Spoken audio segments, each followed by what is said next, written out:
Vamos começar o quadro Diálogo, lembrando que você encontra essa nossa entrevista no nosso canal no YouTube. É só procurar a TV IFCE e não esqueça de se inscrever e apertar no sininho para receber as nossas notificações. Então, no próximo dia 23 de setembro, o Brasil comemora 110 anos da criação da Rede Federal de Escolas Profissionalizantes, né?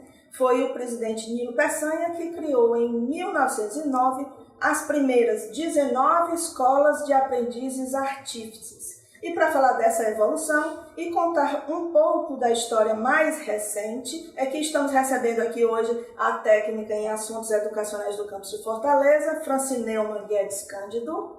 Também conosco o professor José Solon, Solonildo Almeida e Sandro Jucá, todos bem-vindos ao programa IFCE no ar. Obrigado. Francineuma, você desenvolveu um produto educacional, né, contando a história da Rede Federal de Educação Profissional no Ceará. Como é que nasceu esse projeto? Explica pra gente como é que você desenvolveu esse produto. Pronto, esse produto educacional é resultado da pesquisa que nós desenvolvemos, né, ao longo do mestrado. E ele foi pensado tendo como motivação inicial o contato que eu tive com ex-alunos, né, no setor que nós trabalhamos. Eu sempre converso com ex-alunos e eles espontaneamente falam da alegria que foi ser aluno da instituição, o quanto eles são gratos, admiro a formação que tiveram ao longo desse tempo. Então, tudo isso me motivou a escolher esse tema, né? Falar da história da instituição a partir da memória desses sujeitos. Então, nós pensamos nesse produto educacional. É uma plataforma online que traz dados históricos da instituição provenientes da análise documental, pesquisa bibliográfica e um período específico, né, das décadas de 70 a 90, quando era Escola Técnica Federal. Nós escolhemos narrativas, memórias de sujeitos que participaram dessa construção institucional. Uhum. E por que esse recorte, esse tema? É porque foi um período assim que a educação profissional sofreu algumas reformas, né?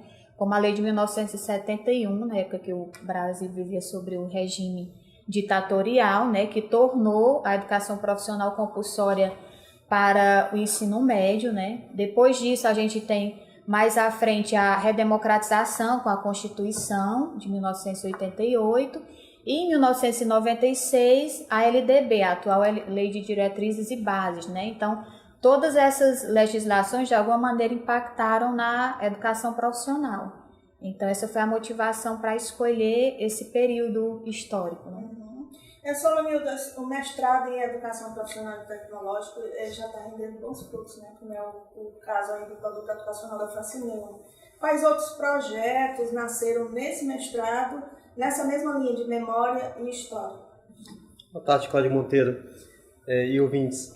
O programa ele absorveu inicialmente 25 alunos, na segunda turma 24 e agora estamos na terceira turma com mais 24 alunos. E de lá para cá, os trabalhos têm diversificado em várias áreas de atuação, né? Tivemos trabalhos sobre estudo de evasão dos ensinos técnicos, também do ensino superior, produtos educacionais na área de cartilhas para o ensino, trabalhos sobre hipertexto, sequência didática, né? Formação docente também. Do produto com a Francineuma deve sair também um livro, né? A edição de um livro. Tivemos também dezenas de artigos publicados pelos nossos estudantes e participação em evento. O conjunto dos 25 primeiros alunos, né? Nós já tivemos aí quase a execução total das defesas, né? Faltando aí pequenas unidades de alunos a defender agora durante 2019. E a complexidade de temáticas é imensa, porque nós temos alunos que ingressaram com formação em arquitetura, alunos que vieram da letras, da história, da pedagogia, da psicologia, e cada um tem a tendência natural de procurar sua vocação, da sua atuação profissional ou da sua área de formação. Enfim, muito trabalho tem sido desenvolvido, né, nessa área, e todo o trabalho acaba registrando a memória daquele momento, né, voltado para a área de ensino e para a área de desenvolvimento da educação profissional. Essa troca de saberes, essa interdisciplinaridade é bem assim, prolífica, né, no mestrado. O ponto alto do programa é que os professores são tecnólogos, bacharéis, licenciados, e os alunos também vêm de diversas áreas do conhecimento. Diferente de alguns programas que o aluno entra com a área de graduação, a mesma área de mestrado, o ProfEPT ele tem uma diversidade e ele é polifônico, né? Ele tem uma reverberação de toda essa formação e ele tem como foco principal o ensino, né? A melhoria da atividade do ensino, né? E também dos aspectos de gestão do ensino, da memória, da atuação de todos os profissionais. É bem amplo mesmo. Santos, você foi orientador da Francileumann, né? Exato. E você é da área de mecatrônica, já atua na automação e física, ou seja, você trilhou a trajetória na área da indústria, né? E também foi egresso da instituição. Né? Exatamente. Foi difícil orientar um trabalho assim nessa área de história, de memória, e é importante assim que os profissionais que trabalham na sua área saibam assim a história que vem por trás do seu trabalho? Sem dúvida é importante e não foi tão difícil porque a gente sempre utiliza em sala de aula biografias, histórias de vida, histórias profissionais que sejam interessantes para motivarem os alunos, inspirarem a eles prosseguirem na difícil tarefa de pesquisar, de estudar e etc. Essa área de memórias e história, para mim, sempre foi muito interessante. Inclusive, quando a Francileumann propôs algo nessa linha, a gente logo idealizou um ambiente em que fosse aberto à comunidade e que pudesse ser compartilhado e livre também. Então a gente tentou casar as duas ideias, a nossa inspiração de criar produtos educacionais que fossem disponíveis na web, com a ideia de contar histórias e memórias de pessoas que trabalharam nessa instituição e também estudaram nessa instituição, na época da nossa querida Escola Técnica Federal, que como lá está contido por depoimentos de entrevistas dos professores e estudantes da época, era uma época que a gente tinha muito amor à instituição, que hoje também tem. E além disso, existiam fatos curiosos da época, de ditadura e etc., que são diferentes de hoje, mas também que servem como reflexão. Então, toda essa gama de informações que nós coletamos desse período de 70 a 90 serve bastante para que os nossos estudantes e professores, enfim, técnicos administrativos, possam ver e analisar. Além disso, essa plataforma, dentro dessa proposta junto com a Francileumann, a gente pensou, idealizou que ela seja sempre incrementada. Então ela não foi concluída. Ela está sempre aberta e disponível por se fazer. Né? Exatamente, por novas histórias, novas fotos, novos depoimentos. Enfim, é algo que a gente tenta manter vivo ainda para que possa ser ainda melhorada por novas contribuições, tá? Dos ouvintes. Enfim, a gente está esperando aí, a gente já vai abrir um ambiente que as pessoas podem mandar fotos, mandar depoimentos.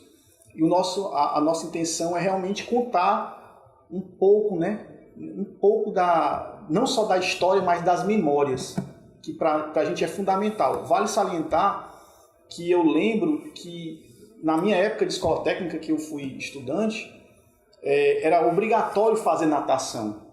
E hoje já não é, então há uma diferença, e foi contado isso, assim, tem diferenças que na época faziam sentido ser obrigatório, e hoje em dia não é mais. Então, existem, como falei, várias diferenças que são importantes serem analisadas e, enfim, serem contadas de diversas formas possíveis, pelas pessoas que viveram aquela época. Uhum. Francileumann, assim, dessas histórias que você coletou, alguma te chamou a atenção, alguma te tocou em algum ponto especial? Eu costumo dizer que foi muito difícil selecionar os trechos das memórias que foram para a plataforma, né? Porque por conta do espaço a gente não pode colocar todas as falas provenientes da entrevista. Porque cada um desses sujeitos, além de trazer histórias assim do cotidiano da escola, de como era o funcionamento da escola, o dia a dia, a sala de aula, os professores, eles carregam assim um sentimento muito forte pela instituição, um sentimento de pertencimento. Muitas dessas narrativas vêm assim acompanhadas de uma voz embargada, de uma lágrima, né, demonstrando a importância que a instituição teve na vida desses sujeitos, não só profissionalmente. A gente tem vários entrevistados que atualmente que foram alunos e atualmente são servidores, né? E não só nessa parte profissional, mas também eles citam que na parte pessoal foi decisiva a formação que eles tiveram, o acompanhamento dos professores e tudo. Então, assim, todos eles têm um pouco para contar, né? São memórias que muitas vezes se entrecruzam, porque eles são de períodos bem próximos, né? E guardam essas lembranças, mas cada um conta de uma maneira especial, né? Aquilo que eles vivenciaram dentro desse período. Então, se fosse para eu dizer que um deles se destaca mais ou outro, eu não saberia escolher, né? São memórias muito lindas, muito ricas de significado também sobre a história da instituição. E é um novo olhar, né? Porque a gente tem a história contada pelas leis, contada pelos livros de uma maneira oficial. E a memória, né, vem para trazer esse novo olhar, essa diferença para a história da instituição. Por falar em memória, a gente está aqui com o José Esplon, que é curador do nosso memorial do IFCE, né? Essa coisa de contar a história por memória, isso já está bem sendo usado nos museus, né? Pelos memoriais aí. Eu queria que você falasse um pouco desse uso das memórias e de como o nosso memorial guarda também esse acervo, né? Essas contribuições. Cumprimentar os ouvintes, né, e os ilustres colegas da mesa e a você, agradecer o convite. O memorial ele tem uma diferença muito sutil com relação ao museu, né? Eu acho que é importante a gente começar respondendo por aqui. O museu ele conta uma história da humanidade ou parte da história da humanidade a partir de uma coleção. Ele pode trabalhar qualquer temática, né? O memorial ele é um segmento museológico. No entanto, o memorial ele não precisa de peças, né? E ele não pode ser sobre qualquer temática. O memorial só pode ter como temática a história de uma pessoa, de muitas pessoas ou a história de uma instituição.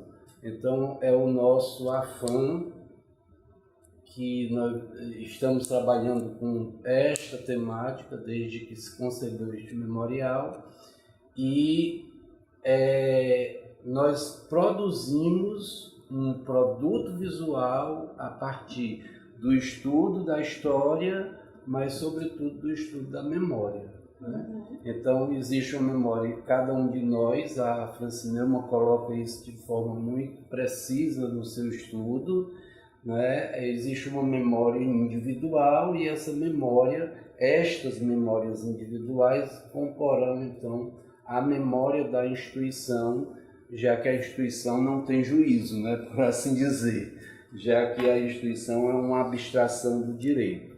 Então, o processo de construção de memória, como disse já bem o professor, ele é contínuo, né? A plataforma que ela desenvolveu, ela deve ser, a tecnologia hoje nos permite, né, essa interação, ela deve ser dinâmica e deve ser continuada. Uhum. E assim, aproveita e explica para a gente como é que o cidadão pode acessar o memorial e esse produto educacional da Francine Neumann, né? Como é que pode visitar? Vou começar pelo produto, né, da Francine Neumann, que é fantástico. Nós temos uma página na internet, você pode acessar essa página pela página do próprio Instituto Federal, do lado esquerdo tem os links, você vai encontrar o link do memorial do IFCE. Dentro dessa página, nós temos vários segmentos, né? Então você pode fazer uma visita ao memorial pela internet. Então você tem a estrutura administrativa, onde estamos localizados, o bairro, né? O nosso contexto sócio-vizinho, que eu costumo chamar, né? A vizinhança, onde estamos, onde podemos contribuir. E um dos links é a pesquisa, né? Lá nós colocamos o produto gerado pelo mestrado, que está de parabéns, assim, de uma relevância imensa com relação à história e à memória da nossa instituição. Ele tem um link que você vai poder acessar no link da página do Memorial Publicações. Aí tem os créditos, né? Toda a contextualização do mestrado e o link que vai levar o usuário ao produto que ela desenvolveu da linha do tempo. Muito interessante e até prático, viu, professor? Hoje mesmo pela manhã eu estava atendendo um aluno lá do campus Fortaleza fazendo uma pesquisa sobre o memorial e mostrei. Ele disse: professor, este é melhor do que o outro que você me mostrou, porque ele é bastante prático. Você vai passando, interativo, né? Muito, muito, muito interessante. E o memorial também recebemos visitas, né? A internet ela é fantástica. Eu que tenho formação na área do turismo costumo dizer: você viaja o mundo todo pela internet, mas a presença física jamais será substituída, né? Você ir e ver, né? Nós atendemos de segunda a sexta, de 8 às 17 horas, né? Atendemos escolas, atendemos grupos, visitas guiadas devem ser solicitadas com antecedência. O nosso endereço, nós estamos situados aqui dentro do complexo da reitoria do IFCE, na rua Jorge Duma, 1703, né? Estamos ocupando um prédio histórico. Ele é uma construção de 1951, que era do Ministério da Agricultura. Ele foi concebido para sediar a superintendência do Ministério da Agricultura no estado do Ceará. Nosso prédio tem 580 metros de área. Estamos atualmente com 3 exposições: a exposição permanente, que conta a história do Instituto, uma exposição sobre os jogos e a educação física, aportes para a história dos jogos no IFCE, e uma terceira, essa dos jogos diferente de permanente para temporária, né? Sim. E a terceira exposição, que também é temporária, chama-se Corpo, Fé e Glória, que retrata a figura do Romeiro na cidade de Canindé, o Romeiro de São Francisco, que foi concebido por 3 professores do campus Canindé. Estamos no momento com essas 3 exposições e convidamos a todos os ouvintes, né, a virem tomar um cafezinho quente, uma aguinha fresca também e apreciar nossa memória. Uhum. É isso aí. Lembramos que você encontra esse nosso diálogo no nosso canal do YouTube. É só procurar a TV IFCE e não se esqueça de se inscrever e apertar no sininho para receber as nossas notificações. Francinelma, a rede federal já nasceu com um objetivo nobre, né? Ensinar um ofício, na época, meninos de 10 a 13 anos em situação de vulnerabilidade social. Inclusive, os indígenas e os descendentes de escravos na época, né? Esse ideal permaneceu ao longo desse tempo todo? Você percebeu isso assim em alguma fala dos estudantes?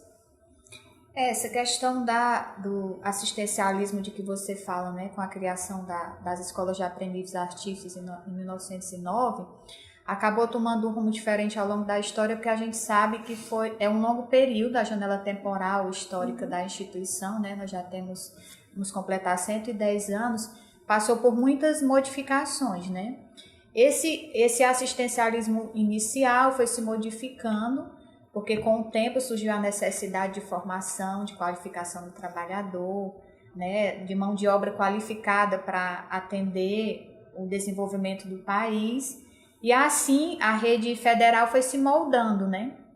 E na fala desses estudantes, né, que nós entrevistamos, é muito forte essa questão da formação técnica, né, da importância da formação técnica que eles adquiriram, como mobilidade social, né, na vida deles, como aprendizado que eles adquiriram e que ainda hoje é importante na vida profissional deles, mas também eles colocam na fala que essa formação nunca se limitou apenas à formação tecnicista, à formação técnica, né? Sempre foi além disso, porque era uma formação em que eles tinham não só a parte técnica, né? Eles aprendiam a ser jovens críticos, a essa formação como cidadão, uma formação que eles consideravam uma formação integrada, né? Que não era dissociada, né? Uma formação apenas voltada para a área técnica, né? Uma formação que influenciou nas suas vidas positivamente, né? Uhum. Sandro, assim, você mesmo como egresso, né, da época da escola técnica e depois do Cefet, né? Como é que você percebeu essa transformação institucional e esse tipo de contribuição para a formação humana também era da sua época? Exato. Você sentiu isso? Quando eu ingressei a primeira vez no IFCE, antiga Escola Técnica Federal do Ceará, aos 16 para 17 anos, e isso que a Francilma falou, da mobilidade social, foi bem presente na minha vida também. Logo em seguida que eu ingressei, com 1 ano e meio eu já estava estagiando, trabalhando, enfim. Então eu consegui, a partir dos 19 anos, já ter uma independência financeira e sem largar o compromisso, a responsabilidade de concluir as disciplinas e concluir o curso. Então, sem dúvida, a antiga Escola Técnica e hoje IFCE, ela me moldou, como foi declarado por vários entrevistados, ela me moldou como pessoa, me moldou a ter, né, mais responsabilidade, compromisso com horários que a gente adquiriu de forma muito, muito exemplar na época da antiga Escola Técnica Federal do Ceará. E, com certeza, quando surgiu a possibilidade da transformação depois de Escola Técnica para a Cefet, quando surgiu a possibilidade de continuar os estudos desenvolvidos na época do curso técnico, de fazer graduação também, o meu interesse foi enorme.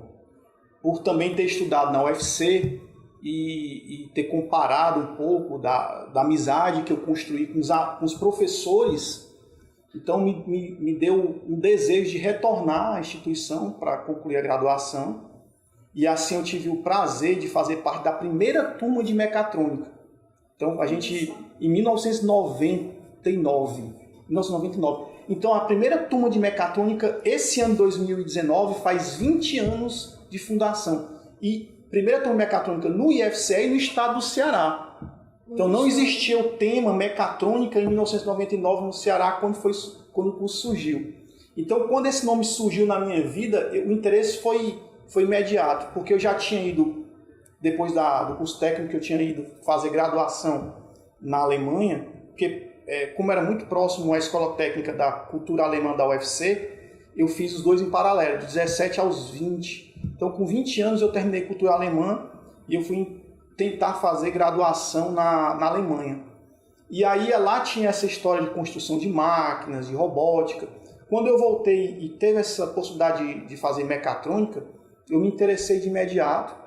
E aí eu revi os meus professores, que para mim foi uma forma bem interessante de gostar da área de ensino também, porque a gente se espelha muito nos colegas que nos ensinaram. Então, foi bastante significativa a instituição na época de escola técnica e na época de Cefet para a minha construção de como eu sou, não somente como profissional, mas também de forma pessoal e familiar, porque na época também a gente tinha muita interação, eu fiz teatro também, então a gente participava de grupos, então esse valor humano sempre foi presente nessa instituição e a gente procura sempre resgatar isso e repassar para os novos estudantes, né? Isso aí permaneceu quando mudou de Cefet para o IFCE? Esse sentimento? Com certeza, houve a expansão, né? E cada vez mais a gente está levando esse sentimento para toda a rede, né? Vale salientar também que eu gostaria de fazer um adendo, corroborando com o que o professor Solon falou. Além de você acessar essa plataforma com memoriais, história da instituição, que é o produto educacional da Francis Neumann, além de ser pelo IFCE e no memorial, também pode ser acessado através de um link direto, chamado, aqui pode ser escrito ifce.saosb.org, São SB é S-A-N de navio, USB, né? ifce.saosb.org/história. E história com acento ou sem acento, tanto faz, até com acento também entra, tá? Então esse link aí ele pode ser acessado e com relação aos 110 anos da rede, né? A gente também pensou o casamento do término dessa pesquisa da Francis Neumann ser exatamente quando a rede faria 110 anos de fundação, a rede federal. Então esse memorial que ela desenvolveu também foi pensado, né, em uma das pequenas, singelas contribuições para marcar a data. Eu acho importante, professor, também destacar que um trabalho como esse a gente não faz só, né? Como João Cabral de Melo Neto diz, um galo sozinho não tece uma manhã.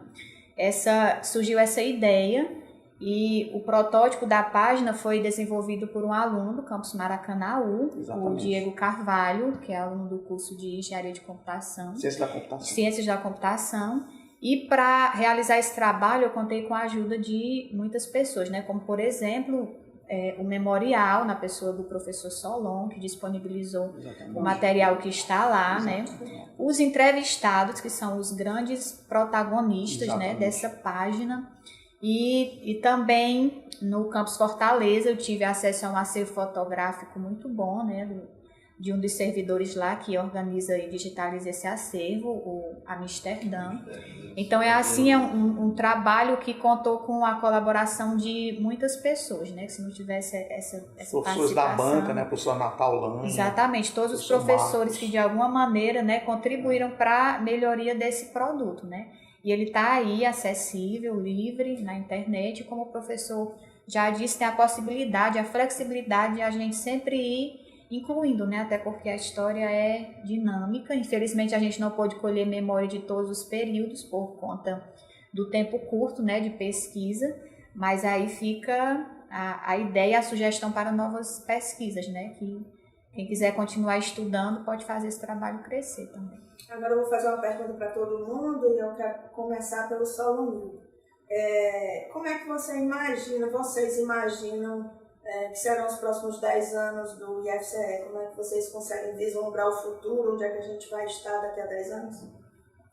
Talvez não seja necessário 10 anos, mas a nossa intenção é que o IF no Ceará possa ofertar suas turmas de doutorado, né, com a produtividade, né, dos alunos do Prof.EPT, que ano de 2020, né, tem a seleção da sua 4ª turma. A expectativa é que até o edital da 5ª turma a gente já possa pensar nacionalmente a oferta de um doutorado profissional. E aqueles que se interessam em produto educacional, em mestrado e com vocação na área de estudo de ensino, nós imaginamos que antes dessa próxima década, há 120 anos da rede, a gente já possa estar ofertando o nosso programa de doutorado, né? Porque aí fecha o ciclo da verticalização. Francilena, como é que vocês imaginam os próximos 10 anos? Eu imagino e espero, né, que o IFCE continue crescendo e se fortalecendo. É uma rede que já passou por muitas mudanças e por muitos desafios ao longo de sua história e tem conseguido superar todas as dificuldades, né? Se de repente a conjuntura não é favorável, mas é uma rede que vem conseguindo, né, se transformar ao longo do tempo e está aí, né, ajudando muitas pessoas a adquirirem uma formação de qualidade que tem modificado suas vidas positivamente. Então, eu espero que daqui a 10 anos, né, a rede continue a se fortalecer, a dar mais oportunidades a mais pessoas que queiram essa educação, né, profissional e tecnológica. E Sandro, o que é que você prevê? Eu vejo que o IFCE vai contribuir ainda mais para a educação profissional e tecnológica do nosso estado, porque eu vejo movimentos que fortalecem a qualidade e a quantidade. Então a gente tem vários projetos que são de extensão já na comunidade. A gente já tem vários projetos de pesquisa aplicada que fazem um diferencial. Então eu vejo que a pesquisa do IFCE ela é muito contextualizada com as nossas problemáticas e que a gente vem contribuindo para a melhoria da qualidade de vida da população. Em 10 anos, essa contribuição ainda vai ser melhor. Voltando um pouco para o Prof. EPT, como colocou o professor Solonildo, o que me atraiu nesse mestrado em questão é porque o objetivo fim dessa pesquisa é um produto educacional aplicado. Então, ao fazer esses produtos, como a França Neumann fez, como outros produtos educacionais que o professor Solonildo citou, a gente consegue interagir com a realidade do processo de ensino-aprendizagem e tentar, a partir daí, trazer alguma contribuição que seja real e que, de forma significativa, possa melhorar aquele processo. Então, eu vejo que a nossa rede ela é muito forte, ela está contida em todo o estado, né? É um dos poucos estados que tem somente um instituto, porque, por exemplo, Santa Catarina tem 2, Bahia tem 3, enfim, tem o Instituto Federal de Santa Catarina e o Instituto Federal Catarinense. Aqui não. Minas Gerais tem vários, tem o norte de Minas, o sul de Minas. E aqui nós temos o IFCE. E, sem dúvida, se a gente continuar nessa pegada de contextualizar o nosso ensino e pesquisa com a problemática real da nossa população, a gente vai continuar contribuindo significativamente para a melhoria da qualidade de vida de todos. E Solon, o que você vê para os próximos 10 anos? Vai ter muita história, né, para ser contada. Cláudia, a sua pergunta é típica de pergunta de jornalista que deixa o entrevistado de calças curtas, né? Porque se nós analisarmos a sua pergunta pelo ponto de vista da situação política, eu diria que os próximos 10 anos seriam preocupantes. Mas analisando a pergunta ou dando a resposta do ponto de vista do que somos e do que seremos, né? Somos uma instituição com 110 anos, passamos por 2 grandes guerras mundiais, continuamos abertos, passamos por um período de revolução. Não só essa, já tivemos muitos tempos de vacas magras. Eu estou aqui na casa, acredito que há uns 25 anos aproximadamente, e já passamos muitas dificuldades com relação ao ensino. Vou usar uma memória para dizer que não tinha dinheiro para comprar giz, né? O quadro ainda era quadro negro que ainda escrevia giz. Isso não faz muito tempo não. Mas eu acredito que os próximos 10 anos, concordo muito com os colegas, principalmente Solonildo, devem ser de crescimento, né? Devem ser de consolidação de um projeto maior, porque nós somos detentores, nós temos um capital intelectual de grande valia, eu acredito que em toda a rede Brasil afora, mas o nosso tem uma peculiaridade que França Neumann, Sandro, todos vocês já ressaltaram aqui. Nós não trabalhamos só a ciência, só a técnica, nós trabalhamos o humano, né? Então, pela leitura, eu tenho esperança que em breve o produto que vocês desenvolveram se transformará em livro, né? Pela leitura desse livro você vai perceber o valor humano, né? A valorização do humano. Então eu vejo os próximos 10 anos como anos de crescimentos e de consolidação, principalmente do ensino de nível superior. É isso aí, o programa IFCE no ar fica por aqui. Você pode conferir mais informações no nosso portal ifce.edu.br, nas nossas mídias sociais, e acompanhe o IFCE no nosso Instagram, @IFCEOficial. Siga nossa página no Facebook, IF Ceará, tudo junto. E o programa IFC no Ar volta na próxima quinta-feira. Até lá!